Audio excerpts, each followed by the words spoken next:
Right, so imagine that first song's just reverberating out of the room when we go. Well, absolutely staggering in the studio there. That was the Catmen and We Need Elvis Back. Well, no, I say staggering, you're not staggering at all. You're all fine, upstanding men playing well. Darrel Higham, hello.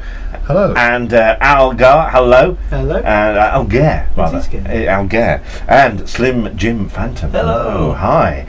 Now, if you don't mind, I'll start with Slim Jim just because, well, you go back a bit of a way. The Stray Cats was your band, wasn't it? Yeah, Stray Cats. And now the Catmen. Right. Everything you're involved with seems to have cat in it somewhere. Yes. Do you have a get cat? sidled with these things. Yeah. Is that you just playing on the cat? Do you like cats particularly? Or? Well, cat was a cool term for cool cat. Yeah.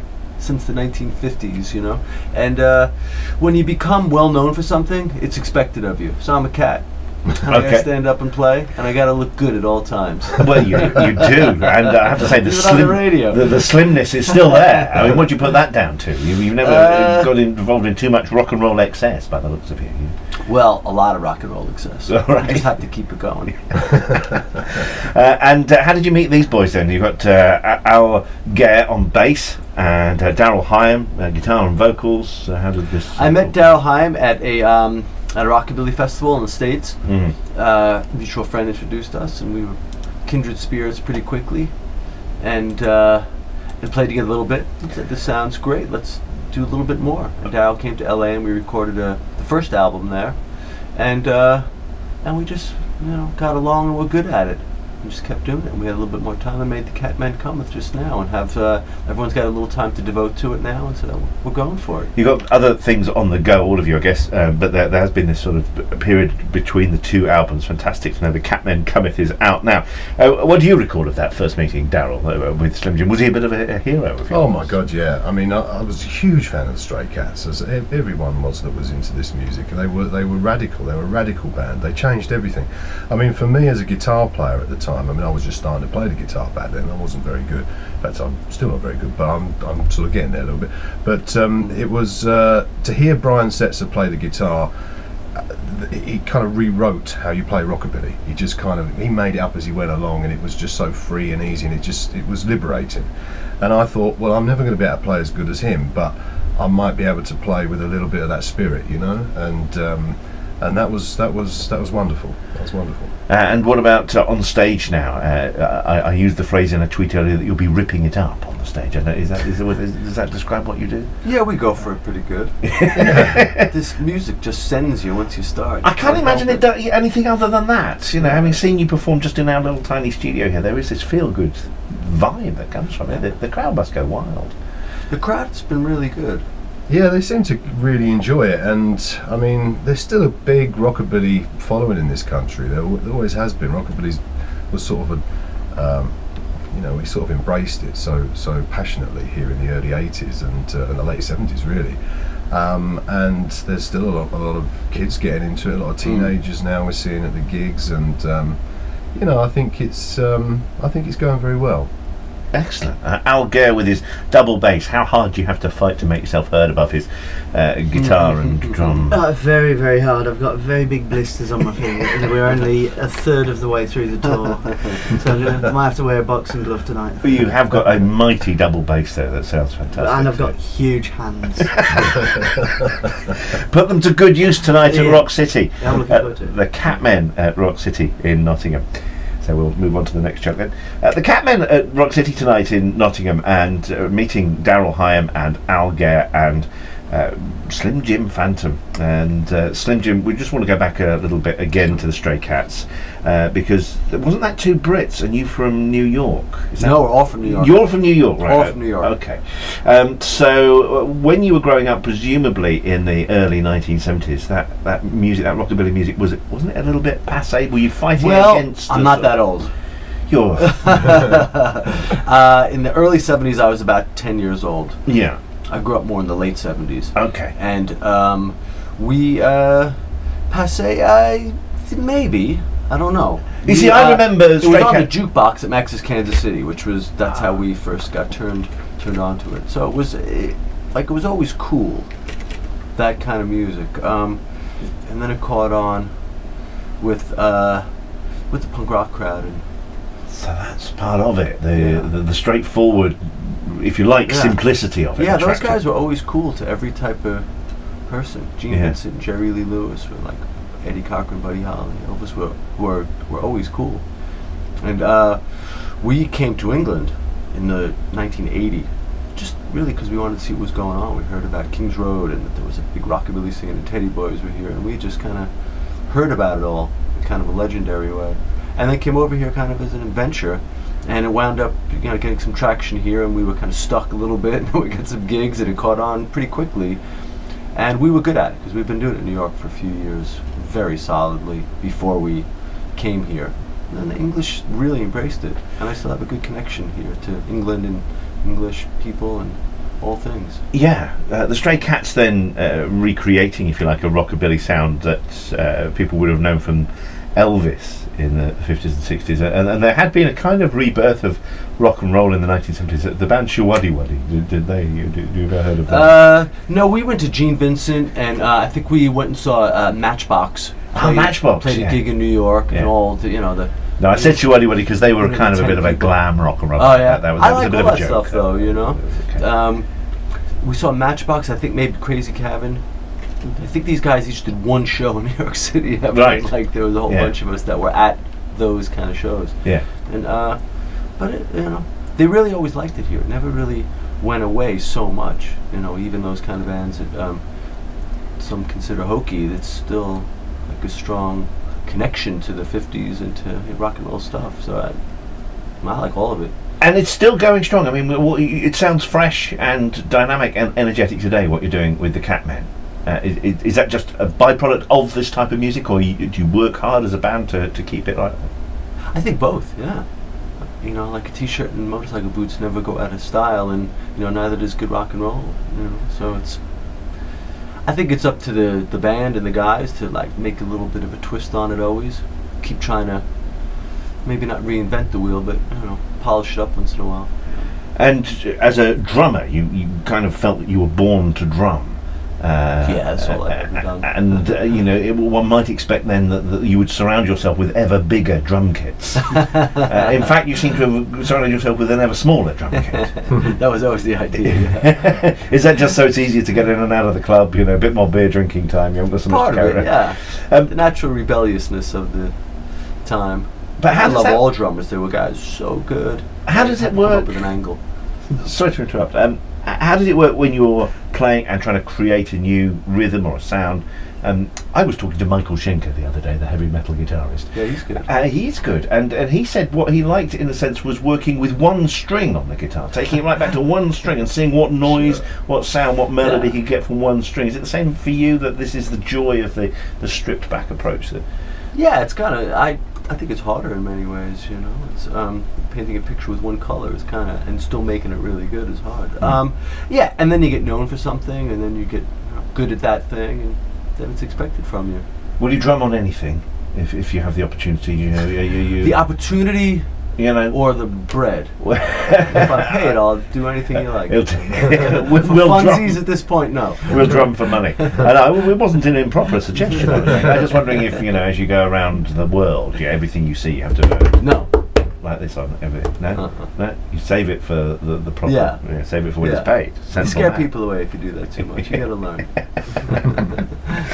Darrel Higham is guitarist in the Catmen, and we can't start without really talking about your guitar. What a magnificent instrument you have! It's a veritable orchestra you have in your hand there. Tell me more about your Gibson. Yeah, it's a Gibson Switchmaster. It's a kind of an unusual guitar. You don't see many of them around. I think they came out in the late 40s, and the idea was for them to have 3 pickups and to get a fairly broad sound out of them. It wouldn't have been my first choice of a guitar, to be honest with you, but we was doing some work with Jeff Beck over in America with a Milder named my wife, and that they presented me with this guitar, you see, and I thought, well, I do remember that Carl Perkins had a Switchmaster, so that was good enough for me. It was good enough for Carl Perkins, it's good enough for anyone. So it's kind of got that sort of rock and roll credibility, and stick a Bigsby on it, and it will just twang away, you know. So I'm very happy with it. It does seem to have everything on it. It's got 6 knobs, I counted while you were playing. Yeah, I don't know what half of them do. I don't know what any of them do, but they look impressive. Yeah, And quite a lot of brass work or metal work going on there. yeah. Well, that's the Bigsby for you, the big twangy thing, you know. That's the pickup, is it? No, the Bigsby is the tremolo arm. Oh right, yeah. You can the vibrato noise. You know. But it's got 3 pickups on it. Do you sometimes feel that you need an extra hand to play it? You know, I could always do it with a hand. I'm not suggesting it sounds like you need one. I'm just thinking you might sometimes wish you were sort of blessed with some other prehensile organ. I don't know what I'm saying here, really. Yeah, I get the gist of it. No, I think I mean, I kind of like to keep things simple, because, you know, when you're singing and playing guitar, you know, that's very difficult. I still find that very difficult. I find either one of them very difficult on their own, you know, but doing them together, it's just 2 more things that you've got to learn, you know, and remember. I like to sort of keep it a little bit simple. It's very rhythmic what I do, you know. But it sounds excellent. And your voice, I mean, women are shaking at the knees hearing you talk. It's a beautiful, rich voice that you have. Is that what attracted wife Imelda May to you? She's a noted singer. Imelda May, did she hear you before she saw you? Come on. No, she didn't. No. I'm not sure if it was my dulcet tones that had any bearing on what happened. But, I think it was. I feel like I want to go to competition. No, I think that's years of hard living, really. I wouldn't recommend it to anyone, but just driving up and down motorways and you know, getting out of the van at 2 o'clock in the morning when it's freezing cold. I think that's what does it. Yeah. Right, has a certain lasting effect on the larynx. Yeah, very so. But in that We Need Elvis Back, you do sort of have a bit of an Elvis croon about you, but that's not. You're not an Elvis impersonator in any sense, are you? No, I don't. But I'm happy for people to think that, because, you know, after all, it is a tribute song to him. I mean, I'm a huge Elvis fan. I mean, I first heard Elvis's music when I was 5 years old, and Elvis was still alive, you know. And this was in the mid-70s. His music just stopped me in my tracks, and I'd never heard anything like it. And I became a huge fan of Elvis, and then a little bit later I heard Eddie Cochran, and that kind of changed my life, really, because I would say I'm sitting here today because of Eddie Cochran's influence. But Elvis influenced Eddie Cochran, you know. Elvis influenced Gene Vincent and Johnny Bennett and all the other people that I love dearly, you know, whose music has meant a lot to me, you know. So I sort of feel that the connection with Elvis is very, very, very strong, both directly and indirectly. So it's nice to write a tribute song, a fun tribute song, something that's a bit tongue-in-cheek. And there is a way of singing this music, you know. I mean, I was born and brought up in Bedford, you know. I can't, you know, pretend that I came from Tennessee in the mid-50s, you know. But there's a way of singing this music that makes it authentic, I feel, and it is a performance. So you sort of took, without getting a bit pretentious with it, but you're sort of trying to get into character a little bit, you know. And we're not an authentic rockabilly band. There's better bands out there that do that, you know. But I think there's a way of singing this music. It has to be done a certain way. So, you know, if it comes across as very Elvis-y, then I'm happy with that, you know. Yeah. In the lyric of We Need Elvis Back, it's kind of a bit dismissive of current music in a way. Is there a danger that people sort of see you as Luddites, that you don't like what's happening in music at the moment? I don't take any notice of what's going on. I mean, I never really did. My path was set out quite a long time ago. In my early teens, I decided I wanted to be a rockabilly guitar player, and modern pop music never really meant anything to me. It just the way it was. There was no particular reason for it. I think really the song, if I was to analyse it, I mean, really I was just trying to find lines that rhymed at the end, you know. But I think referencing Doctor Who and Star Trek in a song about Elvis Presley is very clever. Yeah, that whole sort of time zoom idea. Yeah, again, you know, it's just back to the concept of just trying to keep it light-hearted and not be too. I hate to think I was too dismissive, but the thing is, I see it very much as Elvis represents the umbrella of rock and roll. You know, so to me, whenever I was younger, if anyone said, "Well, what are you into?" I would just say Elvis, you know, because that just kind of explains everything. Then you don't have to go into rockabilly and Gene Vincent and Eddie Cochran. You just say, "I love Elvis's music, early Elvis," and to me, that's as good as saying rockabilly or rock and roll. And so Elvis is a figurehead, really, and you know, I guess I think at the moment I think there is a move towards hearing sort of more of a rock and roll punky type thing in music at the moment. I think there's a need for that. I think people have felt that pop music has perhaps gone as far as it can go at the moment, and maybe we need to revert back to something that's a little bit more earthy, a bit more rootsy, that's got a bit more passion. And I think people always want to see musicians play. You know, it's all well and good hearing people sing and dancing and putting on spectacular light shows and one thing and another, but it's another thing to see 3 or 4 5 musicians on stage playing to a very high standard. And you know, that's value for money. There's all sorts of reasons to go and see that, you know. So sum up a night in the company of the Catmen. All of you are welcome to pitch in here. We've got Al Gare, who's bass player, Slim Jim Phantom, who's drummer, and Darrel Higham playing guitar and doing vocals for the Catmen. So what are you hoping the audience get from a live show at SLC tonight at Rock City? Well, I think the fun, really. We enjoy being on stage. We enjoy each other's company. We enjoy each other as musicians. We like working with one another. Are there knowing looks at times between you when something might have gone? Well, that's the part of the day that, you know, you're enjoying a little bit.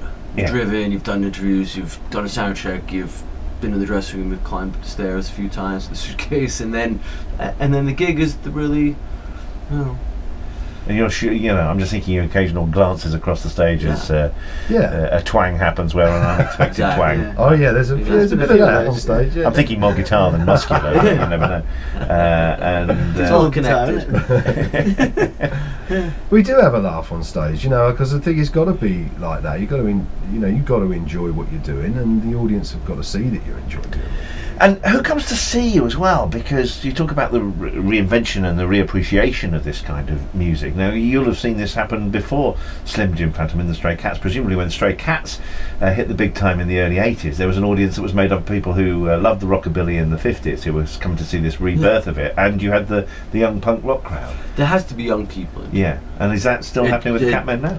It just has to be. Popular music, anything popular, has to have young people. Because the old ones die and then they can't come to the show. So it has to be repopulated by young people. And there are my vibe from the stage of the fans is that there's a lot of original guys out there, people who might have liked Stray Cats and were been around, but then there's also kids who've been turned onto this music in the same way that I got a chance to go see Carl Perkins, Jerry Lee Lewis.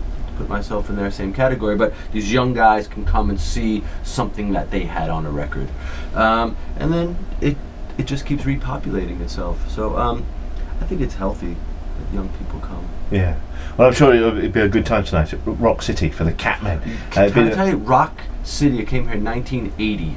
First time I was ever in England. That was on the first tour, and I had a Rock City T-shirt that I wore for a really long time. Wow! It must have smelled of its first coat of paint. Rock City. It was only just up and running then. So I think all the nerds out there have to go track down pictures. Yeah, still going strong. It's an excellent venue. You will enjoy yourselves there enormously tonight, but not, I suspect, as much as the crowd who come along to see you. The Catmen. Thank you very much indeed, Darrel, Al, Thanks, and buddy. Rock City Slim tonight. Jim. Come to the show, please. Keeps it all going.